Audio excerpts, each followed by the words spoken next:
Renda fixa.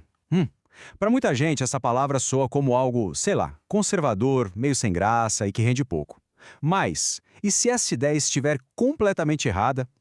A gente vai descobrir hoje por que dominar esse pilar dos investimentos é, na verdade, o primeiro passo para construir uma base financeira que é, olha, sólida de verdade. Pois é, essa é a imagem que ficou, não é mesmo? Um investimento super previsível, mas que não tem muita emoção. O problema é que pensar desse jeito pode, literalmente, estar custando dinheiro e mais, fechando portas para oportunidades de crescimento. E é exatamente aqui que a gente vira o jogo. Sabe, entender de renda fixa não é só um papo para iniciante, não. É o alicerce, a fundação mesmo, sobre a qual se constroem os grandes patrimônios e uma vida financeira muito mais resiliente. Então, ok, vamos mergulhar nisso. Primeiro, o básico do básico. O que é, afinal de contas, renda fixa? Apesar desse nome que parece complicado, o conceito por trás é surpreendentemente simples, bem direto ao ponto. É isso. Simples assim. Quando alguém investe em renda fixa, os papéis se invertem. Em vez de pedir dinheiro emprestado, a pessoa passa a emprestar, seja para o governo financiar seus projetos ou para um banco conseguir expandir. Quem investe se torna o credor. E, claro, recebe juros por isso. Agora, o que faz a renda fixa ser tão interessante são as suas características principais. Primeiro, a previsibilidade. As regras do jogo já são claras desde o comecinho. Segundo, a segurança, que traz aquela tranquilidade, né? E por último, o equilíbrio perfeito entre risco e retorno, que a transforma na espinha dorsal de qualquer carteira de investimentos bem montada. Certo. Se investir em renda fixa é como fazer um empréstimo, a pergunta que vem na cabeça é, tá, mas para quem eu posso emprestar? Vamos dar uma olhada nas opções mais comuns por aí. E essa tabela aqui, olha, deixa as diferenças bem nítidas. No Tesouro Direto, o empréstimo é feito para o governo. É o emissor mais seguro do país. Ponto. Já nos CDBs, LCIs e LCAs, o dinheiro vai para os bancos. E aqui tem uma sacada. LCI e LCA são isentas de imposto de renda. Por quê? Porque o dinheiro vai financiar setores estratégicos. E para esses títulos de banco ainda tem uma garantia extra, o FGC, que a gente já vai entender melhor.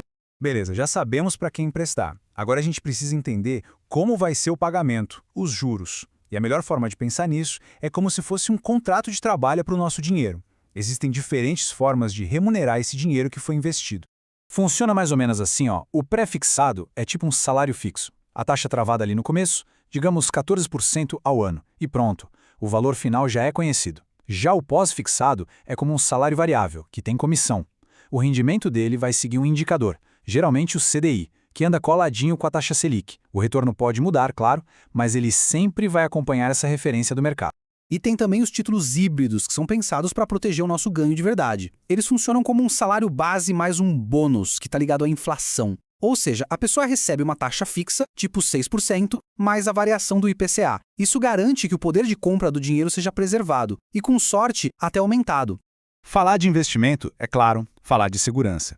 Então, qual é a rede de proteção que existe na renda fixa e quais são os riscos que realmente importam?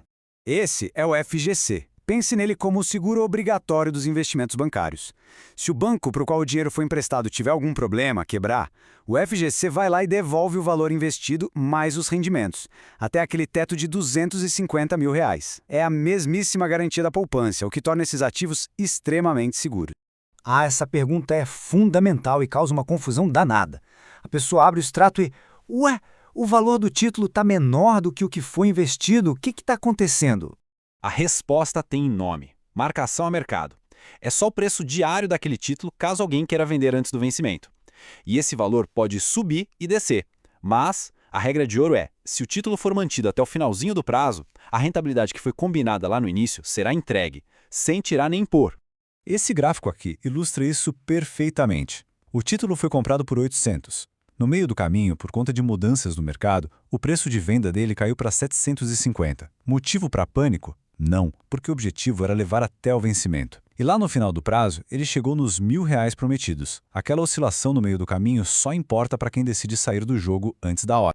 Com tudo isso em mente, a pergunta que fica é, tá, mas a renda fixa se encaixa em que tipo de objetivo? Vamos ver os perfis ideais para ela. A renda fixa é super versátil.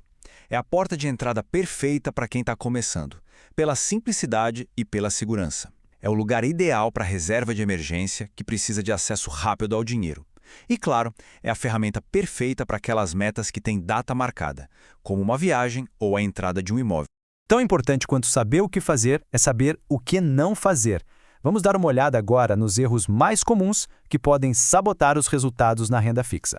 O primeiro, e o erro mais clássico de todos, é achar que poupança é um bom investimento. Como a gente vê na comparação, um CDB que rende 100% do CDI, mesmo com o imposto de renda, quase sempre vai render mais. E tem outro detalhe. Na poupança, o dinheiro só rende no aniversário, uma vez por mês. No CDB, ele está lá trabalhando todo santo dia útil. Outro erro fatal é olhar só para o número bonito, para a rentabilidade nominal. Um investimento que rendeu 10% parece ótimo, né? Mas, se a inflação no mesmo período foi de 6%, o ganho real, aquilo que de fato aumentou o poder de compra, foi de só 4%. O objetivo é sempre vencer a inflação. E aqui o terceiro grande erro: ignorar a liquidez. Essa frase, nossa, ela resume tudo. Investir num título que só vence daqui a 5 anos, quando o dinheiro pode ser necessário em 1, é uma armadilha. Vender antes do prazo, como a gente viu na marcação a mercado, pois é, esse divórcio pode sair bem caro.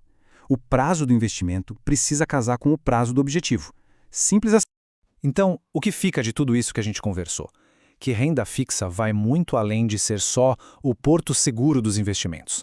Ela é a fundação, é aquela peça que dá estabilidade, previsibilidade e força para que, aí sim, se possa construir o resto da carteira com mais tranquilidade e muito mais estratégia.